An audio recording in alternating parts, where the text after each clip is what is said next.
بسم الله الرحمن الرحيم. سبحان الذي أسرى بعبده ليلا من المسجد الحرام إلى المسجد الأقصى الذي باركنا حوله لنريه من آياتنا إنه هو السميع البصير. وآتينا موسى الكتاب وجعلناه هدى لبني إسرائيل ألا تتخذوا من دوني وكيلا ذرية من حملنا مع نوح إنه كان عبدا شكورا. وقضينا إلى بني إسرائيل في الكتاب لتفسدن في الأرض مرتين ولتعلن علوا كبيرا فإذا جاء وعد أولاهما بعثنا عليكم عبادا لنا أولي بأس شديد فجاسوا خلال الديار وكان وعدا مفعولا. ثم رددنا لكم الكرة عليهم وأمددناكم بأموال وبنين وجعلناكم أكثر نفيرا. إن أحسنتم أحسنتم لأنفسكم وإن أسأتم فلها فإذا جاء وعد الآخرة ليسوءوا وجوهكم وليدخلوا المسجد كما دخلوه أول مرة وليتبروا ما علوا تتبيرا. عسى ربكم أن يرحمكم وإن عدتم عدنا وجعلنا جهنم للكافرين حصيرا. إن هذا القرآن يهدي للتي هي أقوم ويبشر المؤمنين الذين يعملون الصالحات أن لهم أجرا كبيرا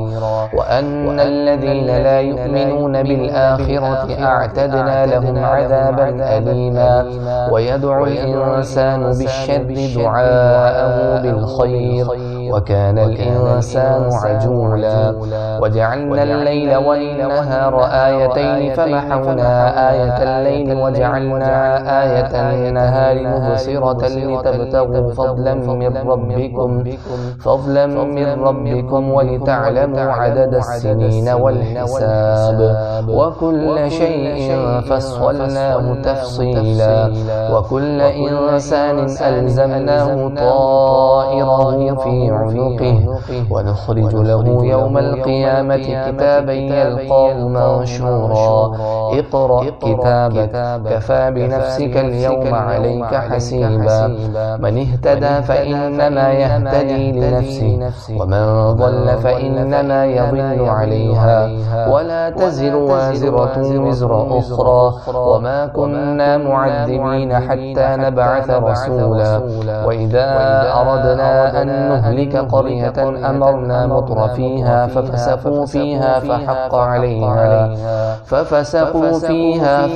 عليها القول فدمرناها تدميرا. وكم أهلكنا من القرون من بعد نوح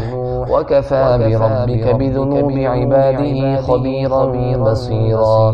من كان يريد العاجلة عجلنا له فيها ما نشاء لمن نريد ثم جعلنا له جهنم يصلاها مذموما مدحورا. ومن أراد الآخرة وسعى لها سعيها وهو مؤمن فأولئك كان سعيهم مشكورا. كلا نمد هؤلاء وهؤلاء من عطاء ربك وما كان عطاء ربك محذورا. انظر كيف فضلنا بعضهم على بعض وللآخرة أكبر درجات وأكبر تفضيلا. لا تجعل مع الله إلها آخر فتقعد مذموما مخذولا. وقضى ربك ألا تعبدوا إلا إياه وبالوالدين إحسانا. إما يبلغن عندك الكبر أحدهما أو كلاهما فلا تقل لهما أف ولا تنهرهما وقل لهما قولا كريما. واخفض لهما جناح الذل من الرحمة وقل رب ارحمهما كما ربياني صغيرا ربكم أعلم بما في نفوسكم إن تكونوا صالحين فإنه كان للأوابين غفورا وآت ذا القربى حقه والمسكين وابن السبيل ولا تبذر تبذيرا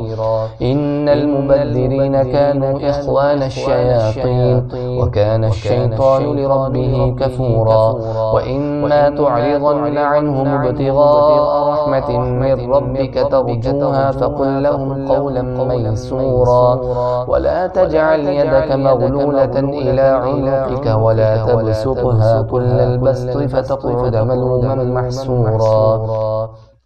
إن ربك يبسط الرزق لمن يشاء ويقدر إنه كان بعباده خبيرا بصيرا ولا تقتلوا أولادكم خشية إملاق نحن نرزقهم وإياكم إن قتلهم كان خطأ كبيرا ولا تقربوا الزنا إنه كان فاحشة وساء سبيلا ولا تقتلوا النفس التي حرم الله إلا بالحق ومن قتل مظلوما فقد جعلنا لوليه سلطانا فلا يسرف في القتل إنه كان منصورا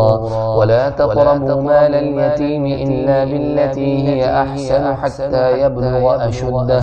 وأوفوا بالعهد إن العهد كان مسؤولا وأوفوا الكيل إذا كلتم وزنوا بالقسطاس المستقيم ذلك خير وأحسن تأويلا ولا تقف ما ليس لك به علم إن السمع والبصر والفؤاد كل أولئك كان عنه مسؤولا ولا تمش في الأرض مرحا إنك لن تخرق الأرض ولن تبلغ الجبال طولا كل ذلك كان سيئه عند ربك مكروها ذلك مما أوحى إليك ربك من الحكمة ولا تجعل مع الله إلها آخر فتلقى في جهنم ملوما مدحورا أفأصفاكم ربكم بالبنين واتخذ من الملائكة إناثا إنكم لتقولون قولا عظيما ولقد صرفنا في هذا القرآن ليذكروا وما يزيدهم إلا نفورا قل لو كان معه آلهة كما يقولون إذا لابتغوا إلى ذي العرش سبيلا سبحانه وتعالى عما يقولون علوا كبيرا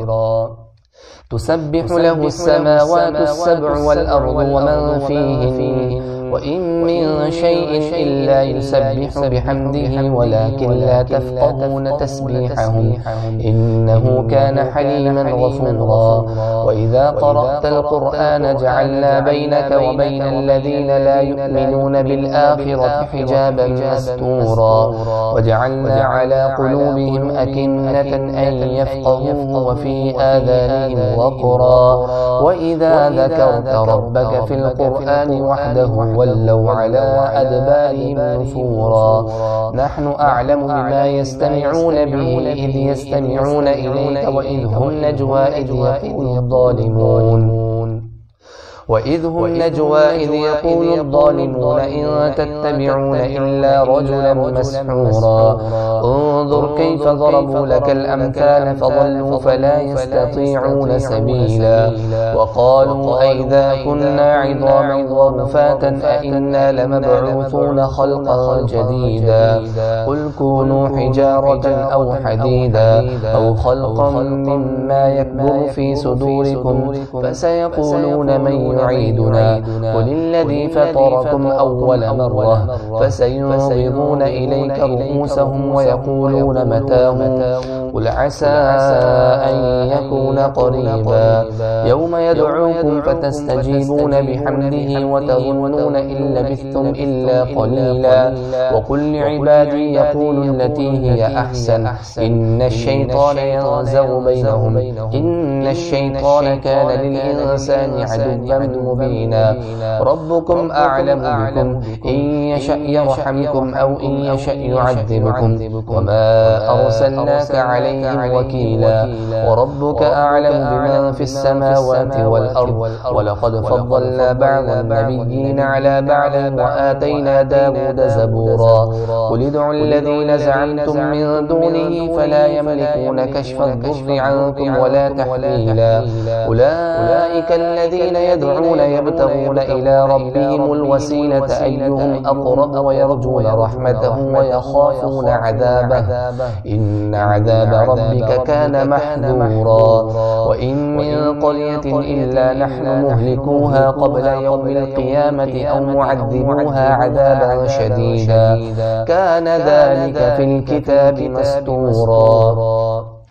وما منعنا أن نرسل بالآيات إلا أن كذب بها الأولون وآتينا ثمود الناقة مبصرة فظلموا بها وما نرسل بالآيات إلا تخويفا وإذ قلنا لك إن ربك أحاط بالناس وما جعلنا الرؤيا التي أريناك إلا فتنة للناس والشجرة الملعونة في القرآن ونخوفهم فما يزيدهم إلا طغيانا كبيرا وإذ قلنا للملائكة اسجدوا لآدم فسجدوا إلا إبليس قال أأسجد لمن خلقت طينا قال أرأيتك هذا الذي كرمت علي لئن أخرتني إلى يوم القيامة لأحتنكن ذريته إلا قليلا قال اذهب فمن تبعك منهم فإن جهنم جزاؤكم جزاء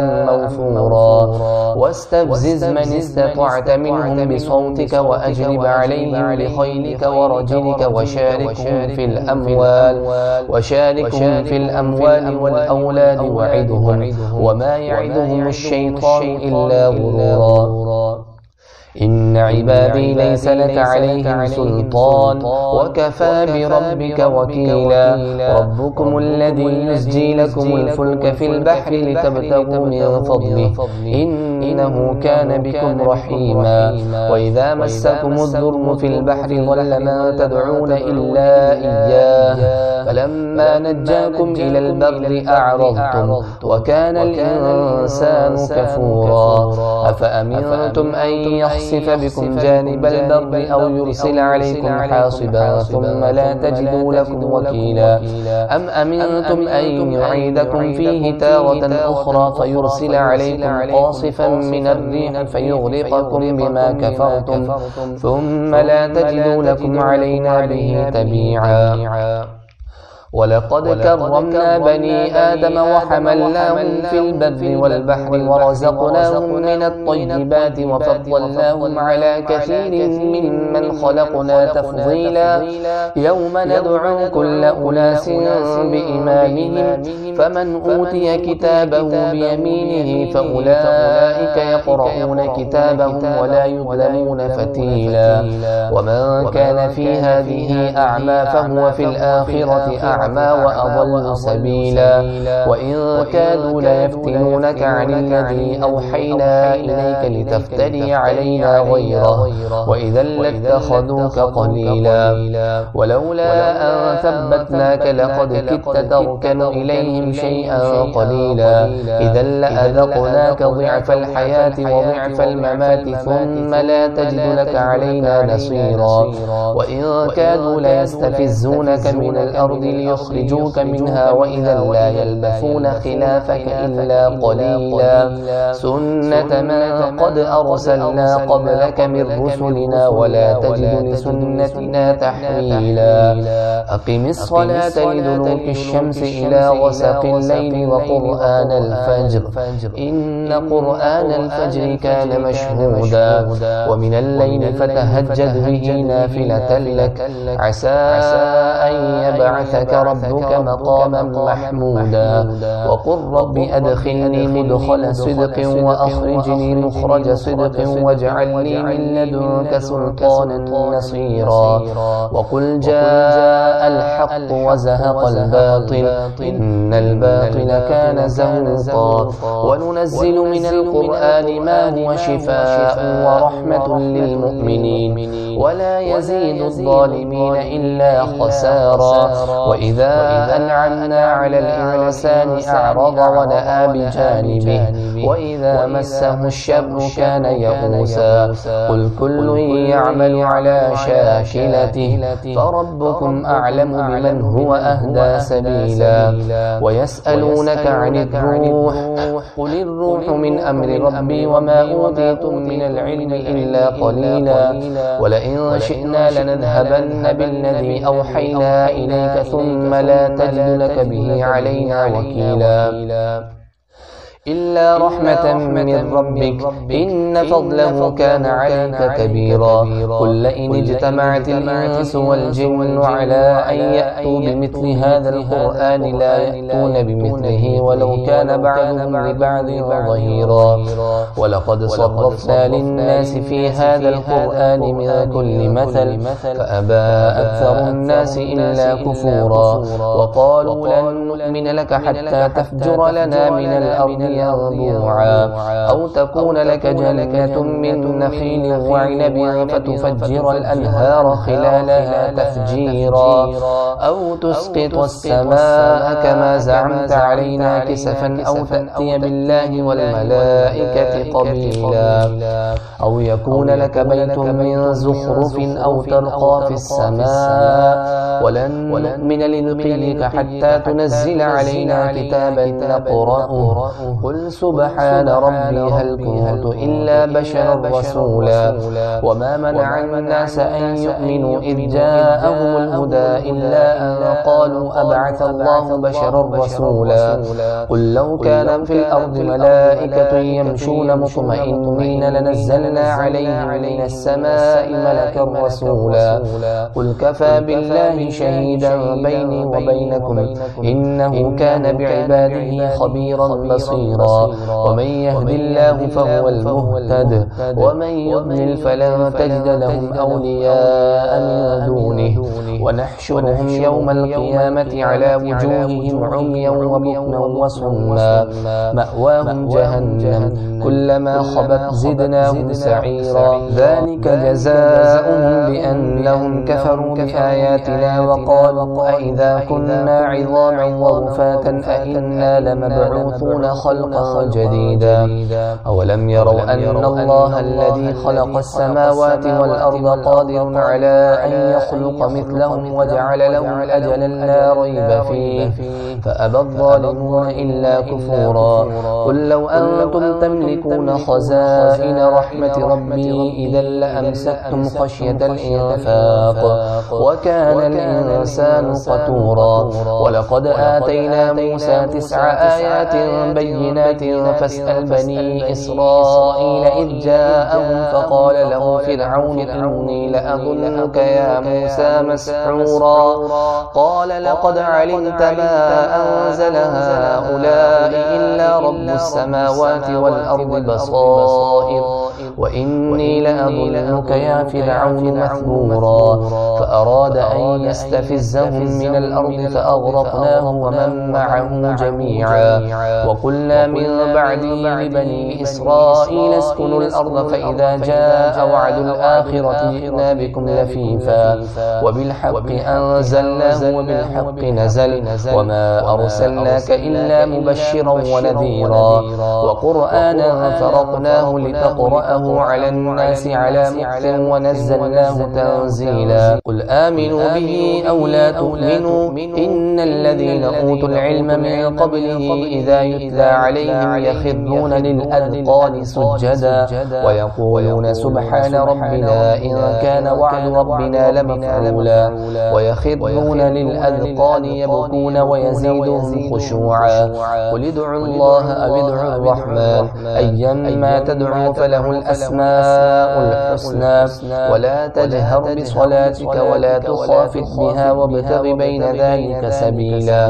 وقل الحمد لله الذي لم يتخذ ولدا ولم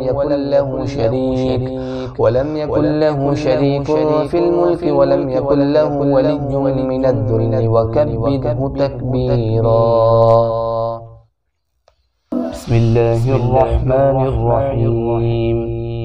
الحمد لله الذي أنزل على عبده الكتاب ولم يجعل له عوجا قيما لينذر بأسا شديدا من لدنه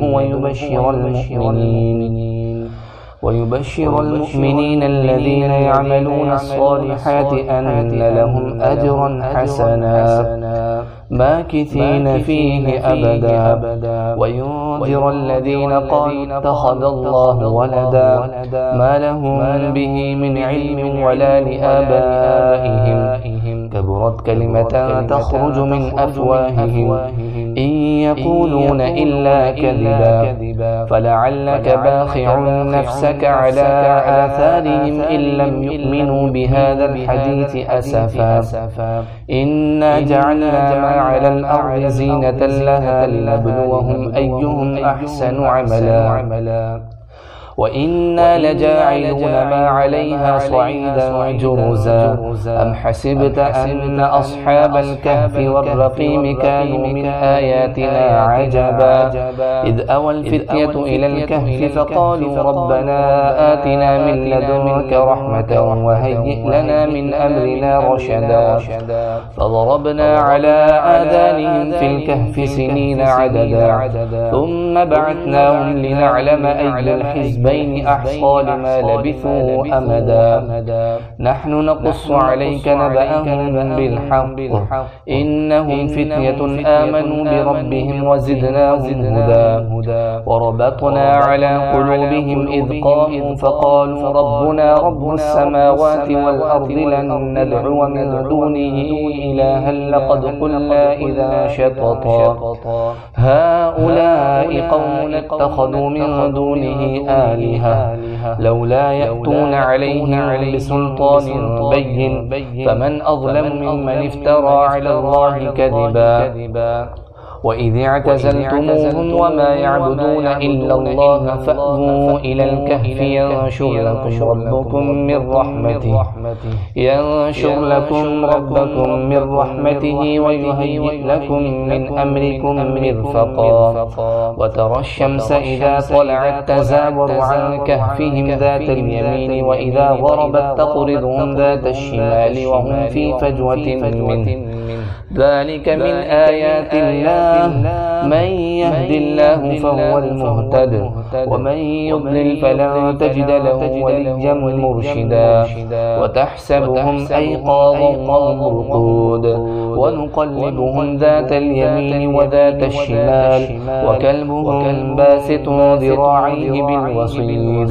لو اطلعت عليهم لوليت منهم فرارا ولملئت منهم رعبا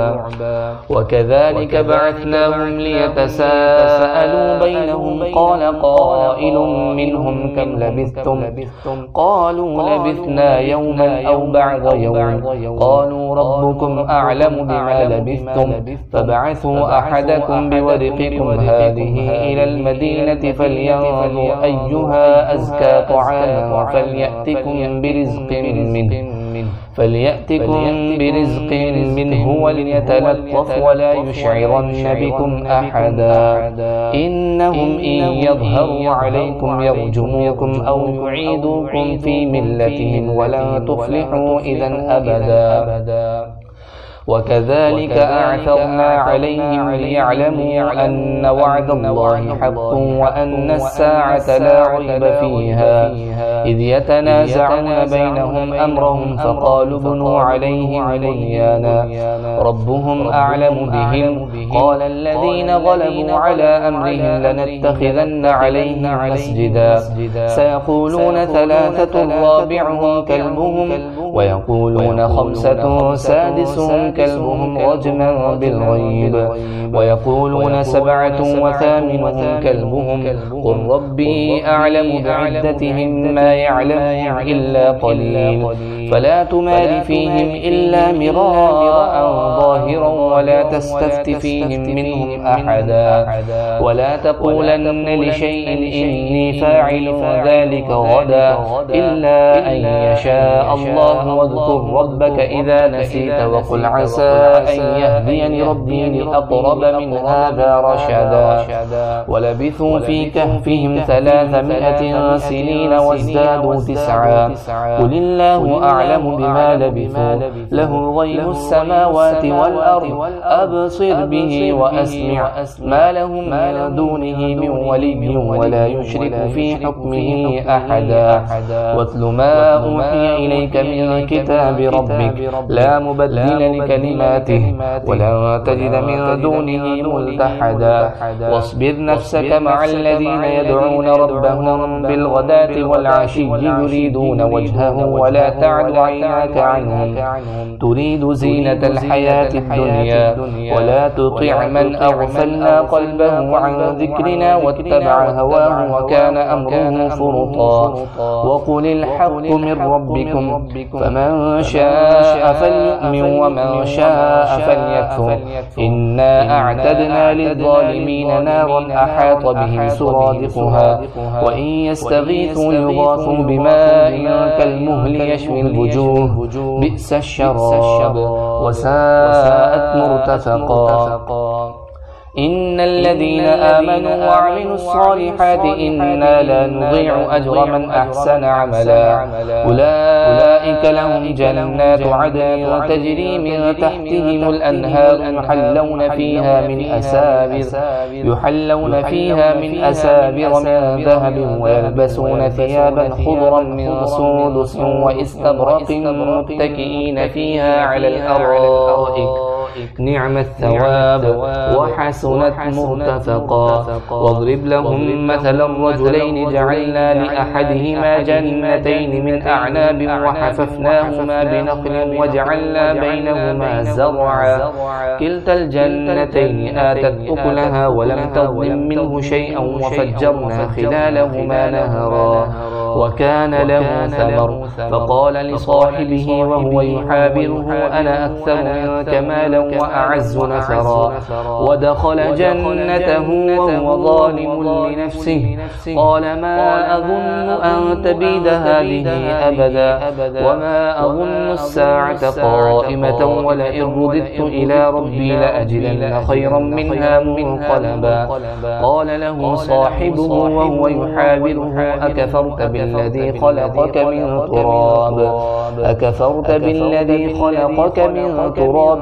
ثم من نطفة ثم سواك رجلا لكنه الله ربي ولا أشرك بربي أحدا ولولا إذ دخلت جنتك قلت ما شاء الله لا قوة إلا بالله إن ترني أنا أقل منك مالا وولدا فعسى ربي أن يؤتيني خيرا من جنتك ويرسل عليها حسبانا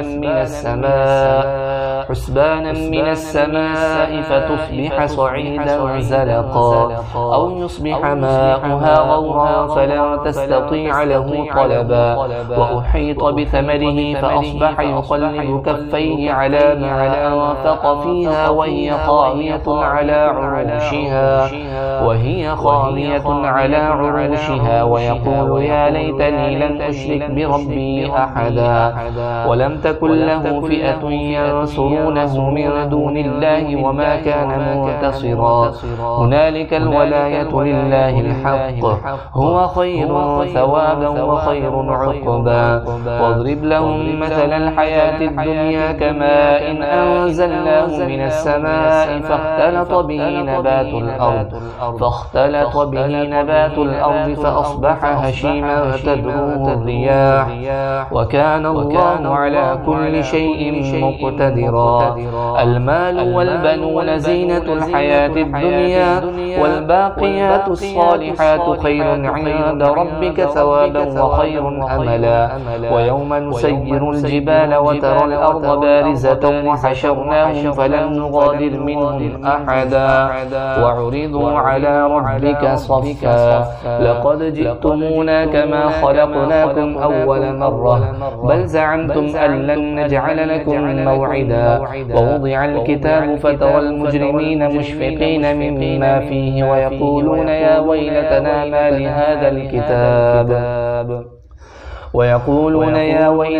ما لهذا الكتاب لا يغادر صغيرة ولا كبيرة إلا أحصاها ووجدوا ما عملوا حاضرا ولا يظلم ربك أحدا. وإذ قلنا للملائكة اسجدوا لآدم فسجدوا إلا إبليس كان من الجن ففسق عن أمر ربه أفتتخذونه وذريته أولياء من دوني وهم لكم عدو بئس للظالمين بدلا. ما أشهدتهم خلق السماوات والأرض ولا خلق أنفسهم وما كنت متخذ المضلين عبدا. ويوم يقول نادوا شركاء الذين زعمتم فدعوهم فلم يستجيبوا لهم وجعلنا بينهم موبقا. ورأى المجرمون النار فظنوا أنهم مواقعوها ولم يجدوا عنها مصرفا. ولقد صرفنا في هذا القرآن للناس من كل مثل وكان الإنسان أكثر شيء جدلا. وما منع الناس أن يؤمنوا إذ جاءهم الهدى ويستغفروا ربهم إلا أن تأتيهم سنة الأولين أو يأتيهم العذاب قبلا. وما نرسل المرسلين إلا مبشرين ومنذرين ويجادل الذين كفروا بالباطل ليدحدوا به الحق واتخذوا آياتي وما أنذروا هزوا. ومن أظلم ممن ذكر بآيات ربه فأعرض عنها ونسي ما قدمت يداه إنا جعلنا على قلوبهم أكنة أن يفقهوه وفي آذانهم وقرا وإن تدعوهم إلى الهدى فلن يهتدوا إذا أبدا. وربك الغفور ذو الرحمة لو يؤاخذهم بما كسبوا لعجل لهم العذاب بل لهم موعد لن يجدوا من دونه موئلا. وتلك القرى أهلكناهم لما ظلموا وجعلنا لمهلكهم موعدا. وإذ قال موسى لفتاه لا أبرح حتى أبلغ مجمع البحرين أو أمضي حقبا فلما بلغا مجمع بينهما نسيا حوتهما فاتخذ سبيله في البحر سربا. فلما جاوزا قال لفتاه آتنا غداءنا لقد لقينا من سفرنا هذا نصبا. قال أرأيت إذ أوينا إلى الصخرة فإني نسيت الحوت وما أنسانيه إلا الشيطان أن أذكره واتخذ سبيله في البحر عجبا. قال ذلك ما كنا نبغ فارتدا على آثارهما قصصا فوجدا عبدا من عبادنا آتيناه رحمة من عندنا وعلمناه من لدنا علما. قال له موسى هل أتبعك على أن تعلمني مما علمت رشدا قال إنك لن تستطيع معي صبرا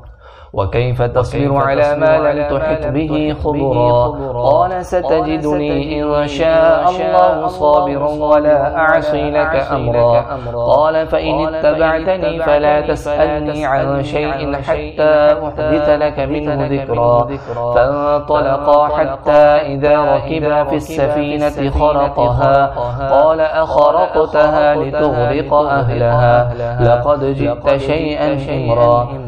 قال ألم أقل إنك لن تستطيع معي صبرا. قال لا تؤاخذني بما نسيت ولا ترهقني من أمري عسرا. فانطلقا حتى إذا لقيا غلاما فقتله قال أقتلت نفسا زكية بغير نفس لقد جئت شيئا نكرا.